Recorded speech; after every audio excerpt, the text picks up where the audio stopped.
My girlfriend, 25 years old, and I, 24 years old, met during the second semester of our freshman year of college. We became inseparable and officially started dating the summer following the end of our school year. Some background on me. I have never been extremely popular with the ladies. I have only slept with one person before getting together with my girlfriend, never really progressed past the talking stage with any other girls, and generally speaking have always struggled with my confidence when it comes to dating.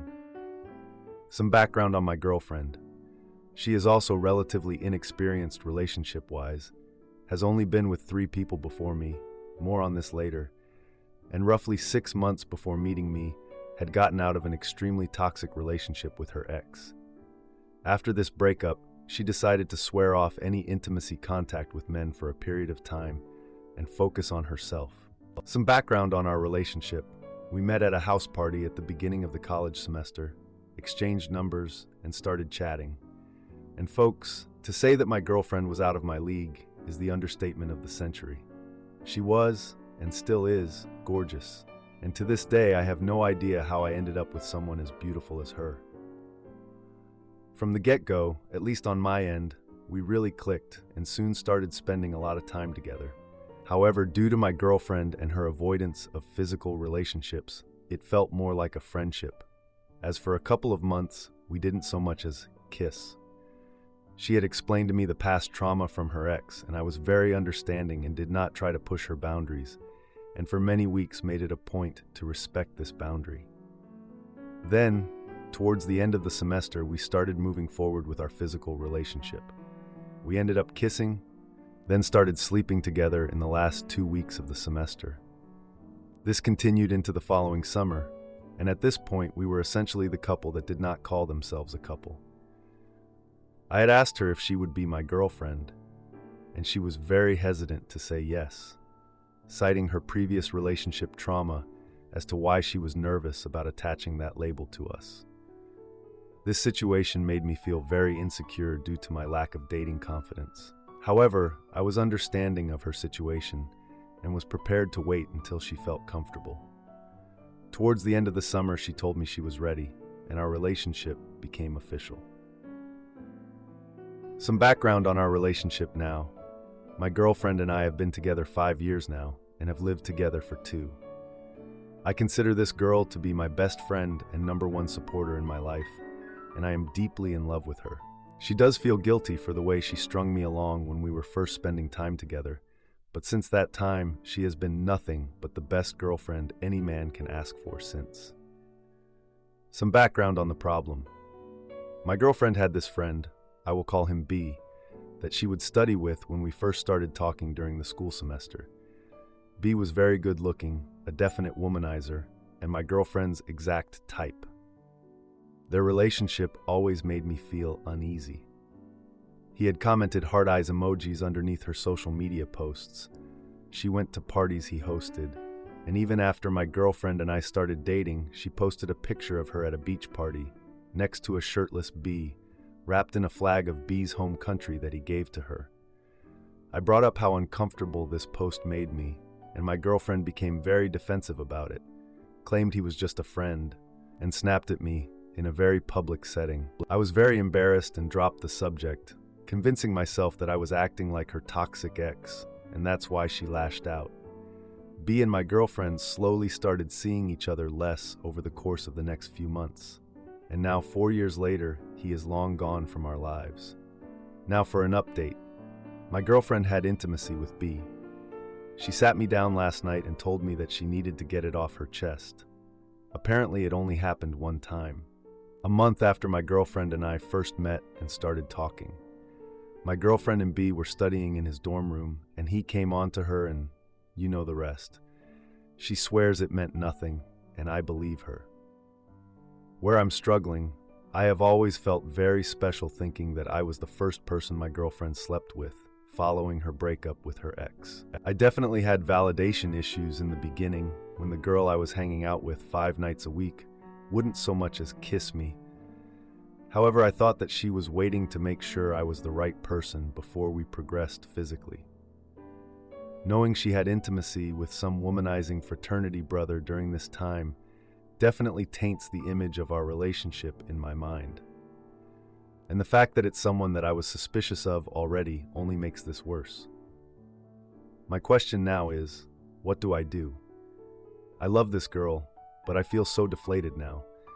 My past view of our relationship is forever ruined, but I don't know if I want to throw away what we have now because of something that happened 5 years ago. I feel so lost, hurt, dejected, and a little angry. I would love some outside perspective. If you made it this far, thanks for reading. I could really use some help. Now for a few comments before the update. Comment 1. My take is that you were the backup plan. The reason she was so slow to have a relationship with you was because she was holding out for a relationship with him. All that time you were wanting more and she wasn't giving it to you was not because she was trying to move slowly and cautiously, but because she was holding it for him. If he had only said he wanted it, she would have given it to him immediately. In fact, she did. You said she had intimacy with him 1 month after you two met. If it was outside of a relationship, then that shows how quickly she was prepared to move for the right person, and what it means that she made you wait months for so much as a kiss. Only once she knew she wasn't going to get the man she wanted did she finally engage with the man she could get, you. I can't tell you what to do, but I could not accept that. I'm nobody's consolation prize. Comment 2. Honestly, if this was me in this exact situation, I would leave her. While you weren't entitled to have physical intimacy with her, the fact that she made you wait to even kiss, but had a fling with someone else who doesn't even matter, speaks volumes. Again, you weren't entitled to the intimacy, but I would be extremely hurt by this, especially with her reaction to her being uncomfortable. You guys weren't in a relationship, but spending 5 nights a week with someone is definitely more than friends. I'd ask her what made this guy special and why you were denied intimacy. Does she view you as the safe option, hoping for the best for you? Now, for the update. I'm back with an update. I can only assume that you all wanted to know what happened after I heard my girlfriend Olivia talking about me on the phone. Well, I'm here to spill the tea. So it's been a few months since Olivia told me she had intimacy with B. We've been trying to work through our issues. It's been complicated, to say the least. The trust between us is still a bit shaky, but we're trying to figure it out. A couple of weeks ago, we decided to take a trip to visit her parents. It's been a while since we saw them, and we figured a weekend away would be nice. So we hit the road, and honestly, it was a pretty good drive. We sang along to our favorite songs, talked about random things, and just enjoyed each other's company. I thought maybe this trip would be a turning point for us. We arrived at Olivia's family home, and her parents were super excited to see us. Her dad gave us both big hugs, and her mom almost squeezed the life out of us. It's always nice to be around her family. They make you feel like one of their own.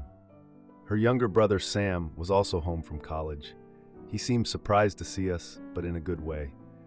The family planned a big dinner, and let me tell you, her mom knows how to cook. We had everything from roasted chicken to mashed potatoes, and of course, her mom's famous chocolate cake for dessert. After dinner, we all moved to the living room. Sam started playing some music on his guitar, and we all sang along. It was a fun night, and I felt like things were getting back to normal between Olivia and me. But then, someone brought up the topic of relationships during dinner. I don't even remember how we got there, but relationships came up, and Olivia started talking about how important communication is in a relationship. I mean, she wasn't wrong. It's super important, but I couldn't help but feel a little weird about it. Her dad chimed in, joking about how he and Olivia's mom had to work through some issues early on. It was all fun and games until Olivia's mom casually mentioned how great it is to have a solid foundation. Let me tell you, the mood shifted in that room, and I felt like I was under the spotlight. I could see Olivia's face change too. It was like we were both thinking the same thing.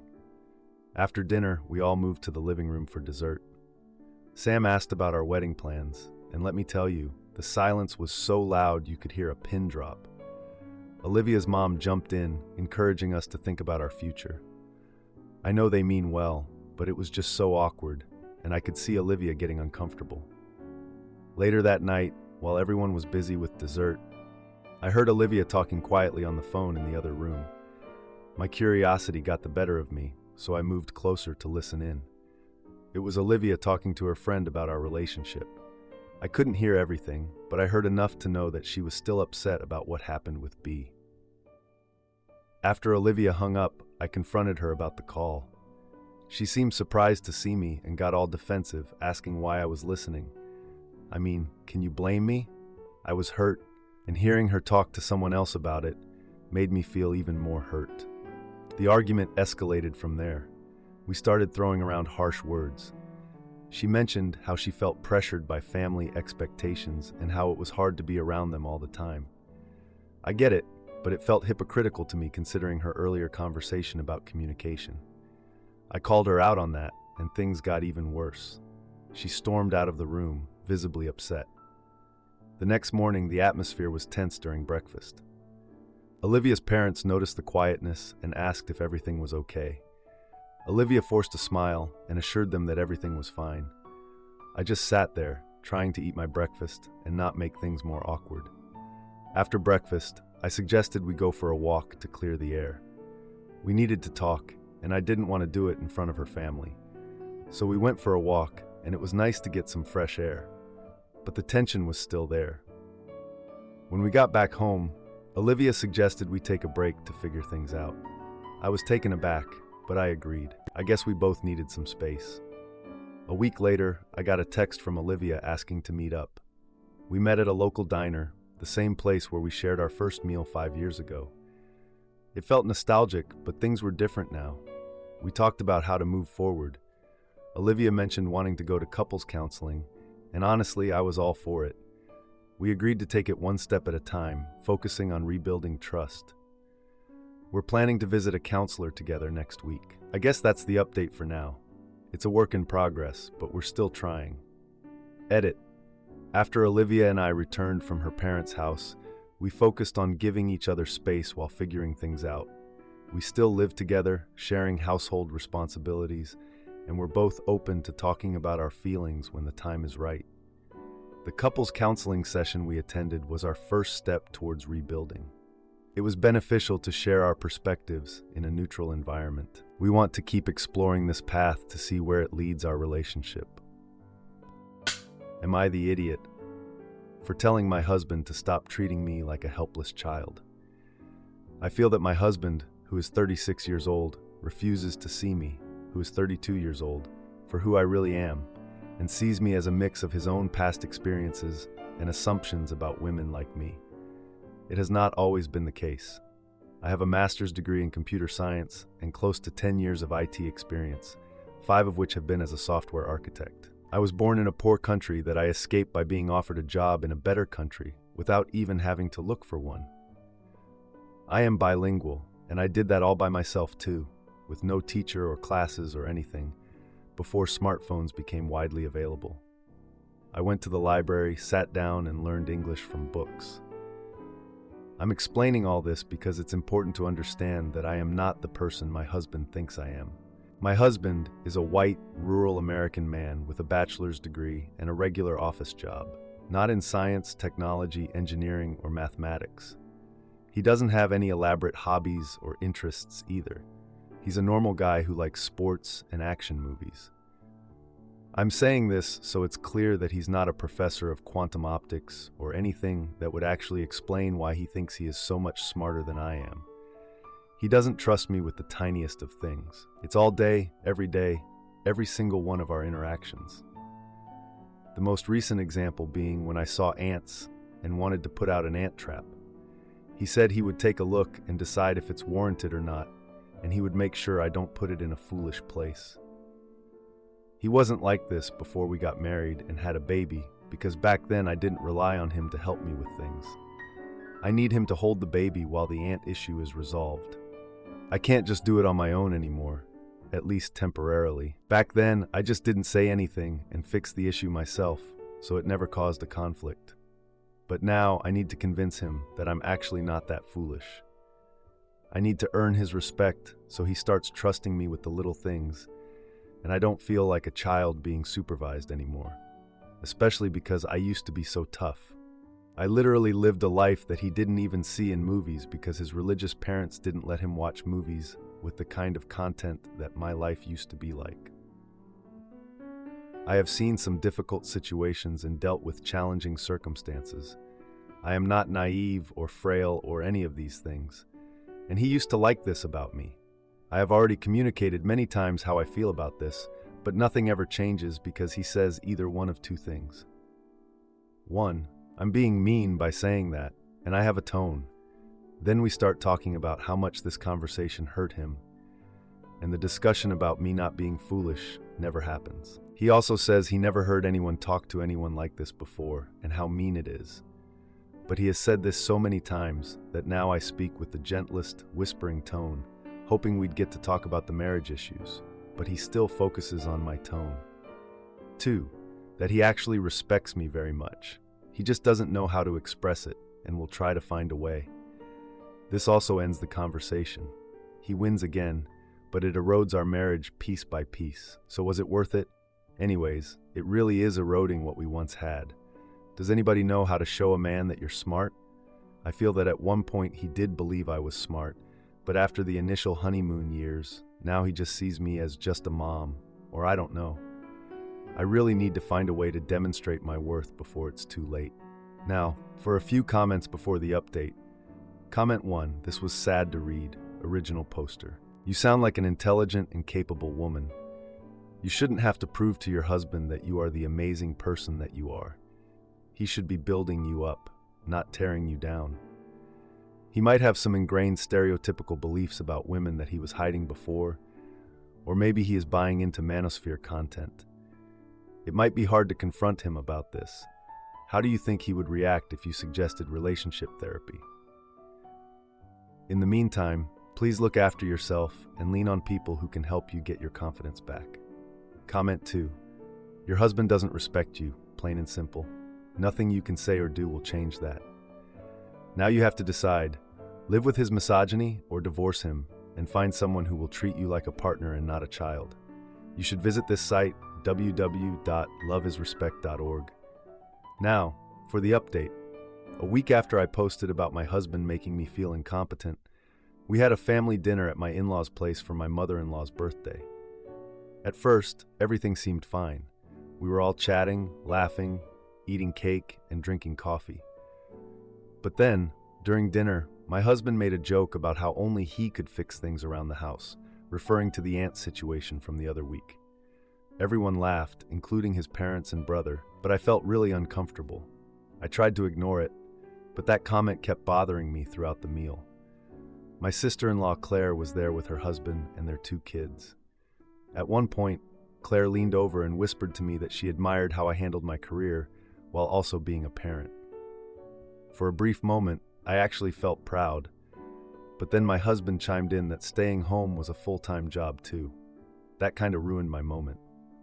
After dinner, we all moved to the living room for gifts and more conversation. I overheard my husband talking to his brother about how mom life can be tough, but that he wouldn't trade places for anything. His brother laughed and said he couldn't imagine his wife dealing with kids all day. That made me feel kinda left out in the conversation about my own role. When the evening wrapped up, I decided to talk to my husband privately about how his comments affected me. I pulled him aside in the kitchen, away from the family. He just shrugged it off, saying he meant it as a compliment and didn't understand why I was upset. I told him that I felt like I was being made fun of, and he said I was overreacting and that joking was part of their family dynamic. The next day, I got a text from my mom asking how things went at dinner. I replied honestly, explaining what my husband had said and how it made me feel. She suggested that we all go out for coffee to talk things over. I arranged a coffee outing with my parents for the next weekend. When I mentioned it to my husband, he got annoyed and asked why I needed to involve my parents. This led to a heated exchange where he accused me of airing our issues outside the marriage. I insisted that I needed support and wasn't doing anything wrong. We ended up arguing over the phone, both of us raising our voices. When I met my parents for coffee, they listened attentively as I recounted the dinner and the ongoing issues. They offered advice on how to communicate better with my husband, focusing on mutual respect. A few days later, my husband suggested a family outing to the zoo for the weekend.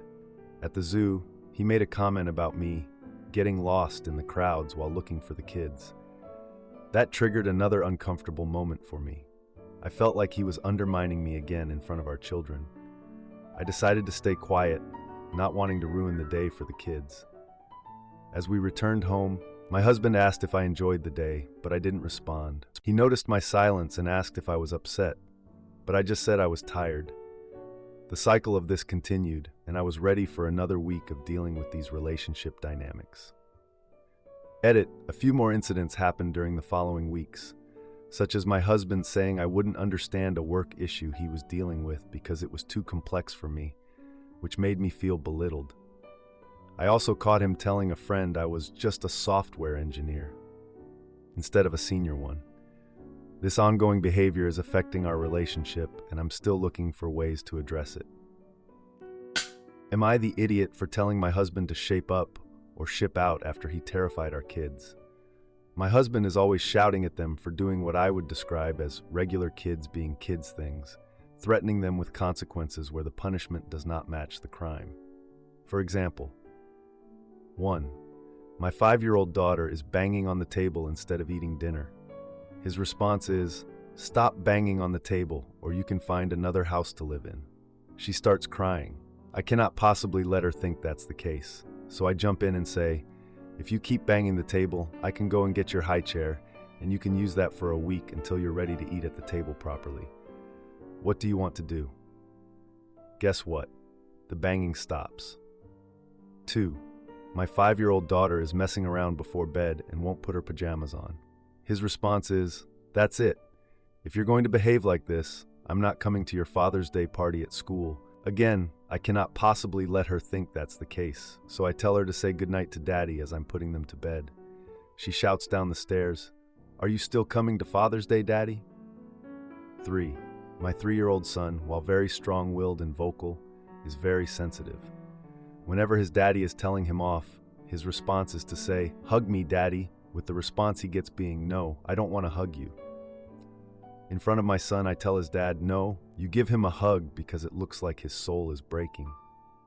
I often have him ask me, "Do you love me, Mummy?" even though I tell him this 100 times a day, and am always kissing and cuddling him. He is also holding in his bowel movements for days and not letting it out even in a diaper since we started toilet training, and I am wondering how much of it is caused by a volatile home. Last night, he was cowering on my knee after Daddy yelled at him for not putting his pajamas on after bath time. I find it really difficult to let my kids be treated this way when I am there as well. I often find myself standing up for them when it is something as harsh as the above. To them, it would look like we are arguing, I'm sure, and it is absolutely clear we are not on the same page. Anyway, when I told my husband again tonight that his consequences are not reasonable, I was told, "Well, what you're doing isn't working."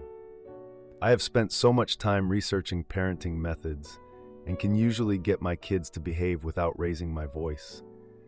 It might take 3 minutes instead of 1, but I feel that talking to them and explaining earns respect. When Dad is around, it is getting to the point that shouting at them is the only way they will listen. I just don't get the same behavior from them. My husband seems to think kids need to be disciplined or shouted at to fall in line. It might take me 3 more minutes to get them to comply, but usually we do not repeat the disobedience again. Our daughter gets angry and shows her teeth back at him when he gets angry, and I can just see her turn toxic. I have sent my husband numerous parenting podcasts, clips, etc., all very engaging and interesting ones, very curated to spark his interest. I don't think he has looked at even one of them. I've explained which methods I use and think are most effective and why. I've explained that I came from a house where love was withheld, and it is not okay. I am still damaged from it. Nothing changes. He came from a house where everyone was screaming. He has time to chit-chat with his friends while driving between jobs, but cannot listen to a podcast. He can watch his shows on television at night, but cannot absorb some parenting methodologies that will make our lives happier. I offer him time and time again to find me some research that suggests his way is okay. If it is there, I will read it. He is either in fun play mode or screaming daddy mode. I'm at the point now where I can't even drag myself out of bed in the morning because I feel it's just minutes or seconds until someone is shouting. I can't even do basic tasks at home without feeling like I'm walking in circles in a stress response. I can't even think about how to get the kids to behave in my usual ways because I am so anxious he's going to jump in and scream at them. I tell him to leave the kids to me, and within 5 minutes or less, he is jumping in, shouting at them over the top of the negotiation I currently have underway with them, and it just completely undermines everything I've been working on. I don't want to take the kids out in public with him or have friends over because I find it all embarrassing. I find myself continuously making excuses for his behavior. I tell myself he's tired from work, he's cooking dinner, give him a break. We share the household tasks, he often cooks, we share the finances, but I do not want to raise my children this way. I have lost pretty much all respect for him, and I have no interest in having a conversation with him about anything. I didn't come from a broken home. So I ask, what is better for the life of a child? Mom and dad together, dealing with the above, or the instability that will no doubt come from being raised primarily in a single-parent household or split household? Now for a few comments before the update. Your husband is harassing the children, and you are complicit. He doesn't want to change. He just wants to hurt your children. If you don't tell him that you will leave to protect your children and follow through, you are further failing your children. You already live in an unstable, unhealthy home, and at least if you split, the kids will have actual respite and a chance of healing from this trauma. Do you really think subjecting them to abuse is worse than growing up in a healthier single-parent home?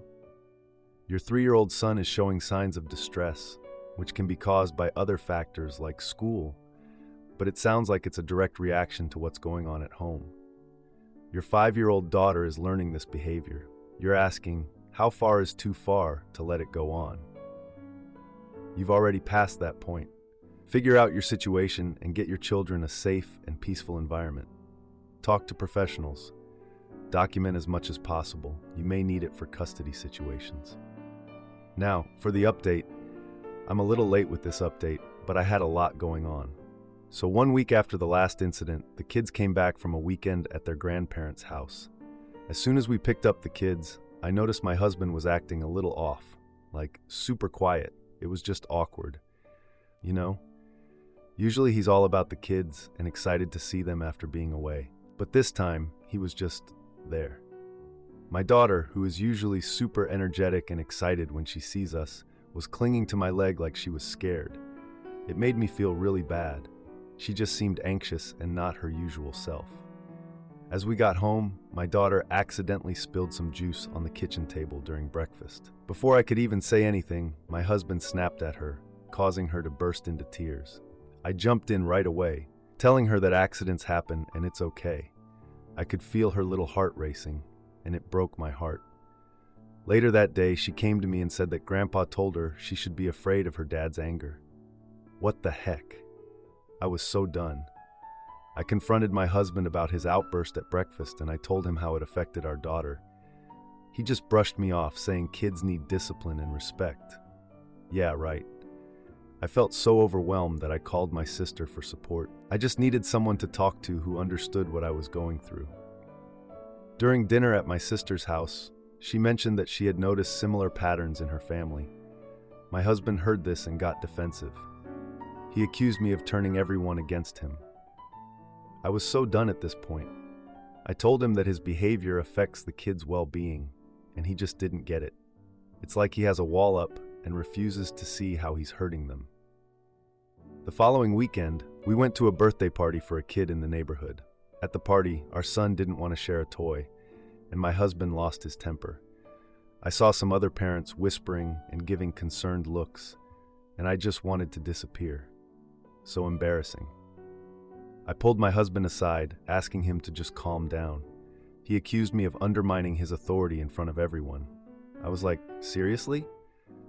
So I decided to take the kids out of the situation and leave the party early. I didn't want them witnessing another outburst from their dad.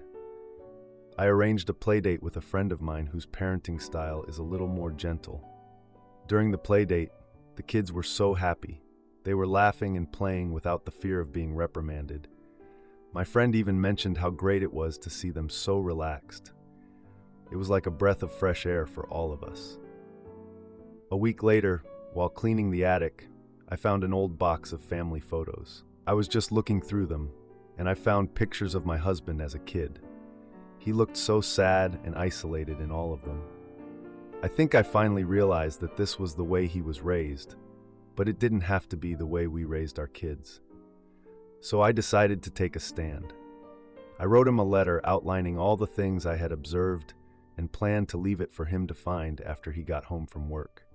I just wanted him to see the impact of his behavior on our kids. I listed out specific incidents that hurt the kids and their emotional responses. After a long day, he came home and read the letter. Instead of talking about it, he just lashed out at me, blaming me for his childhood.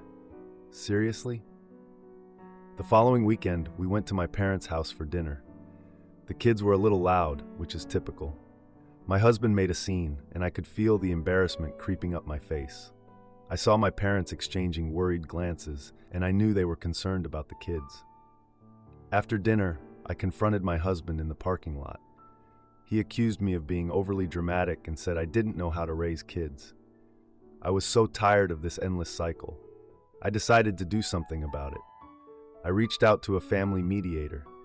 I just wanted to clarify boundaries and expectations for the kids' sake. When my husband found out, he exploded with anger and threatened to leave. I calmly told him that I wanted to create a healthier environment for the kids. That night, I found out he had packed a bag and left the house. The next day, the kids played so peacefully without the tension of his presence. I guess this is the new normal for us. The kids seem so much happier without him around, like a weight has been lifted off their little shoulders. I'm really thinking about going through with the mediation and starting the process of separation if things don't change. I want what's best for my kids, even if it means doing it alone. I don't know if there's any hope left for us, but let me figure things out, and I'll update if anything changes. Edit. I want to address a few questions that have come up. Yes, we went to a therapist as a couple a few years ago, but he refused to discuss parenting. I don't want the kids to face any stigma if this goes to family court. I want to keep their routines stable. My parents have been supportive, but they don't want to interfere. We're still living in the same house, and I'm considering moving out for the kids' sake. The kids are doing well, but both of us need to change. If you like this video, you'll probably like these too. Also, while you're here, please consider subscribing. It's your support that keeps this channel alive and allows me to make better and longer videos. Have a great day.